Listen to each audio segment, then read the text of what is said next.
It says, how do I find myself again after a breakup or a toxic love? Okay.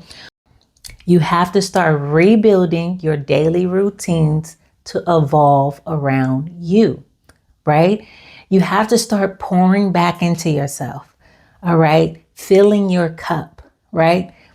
Finding what you need to feel loved internally, okay? If it's going to the spa, if it's getting your nails done, if it's getting your hair done, if it's going to a museum or taking a stroll to the beach or just taking a drive somewhere, whatever that needs to do, whatever you need to do for you to rebuild trust and relationship with yourself, that is the key. Okay. Another thing is having time alone with yourself.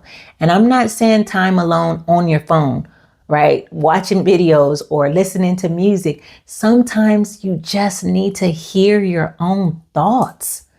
Okay. This one is powerful, to sit with yourself and to hear how you feel about you, to hear your own thoughts, to see what's running in your head, right? Because a lot of times what I found on my journey, and this is when I know I needed real healing, is that my inner voice was my ex.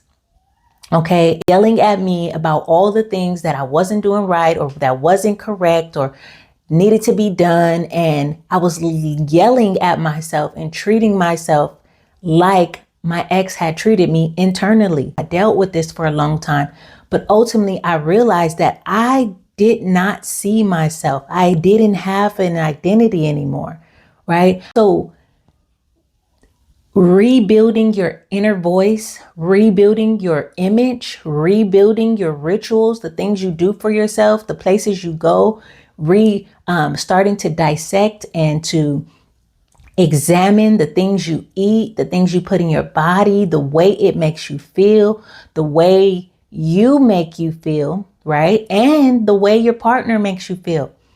A lot of times when you lose yourself, you don't even realize that the way somebody else saw you is how you start to feel about yourself. So you have to rebuild. That is the number one thing I would say here. Rebuild, rebuild, rebuild. Okay.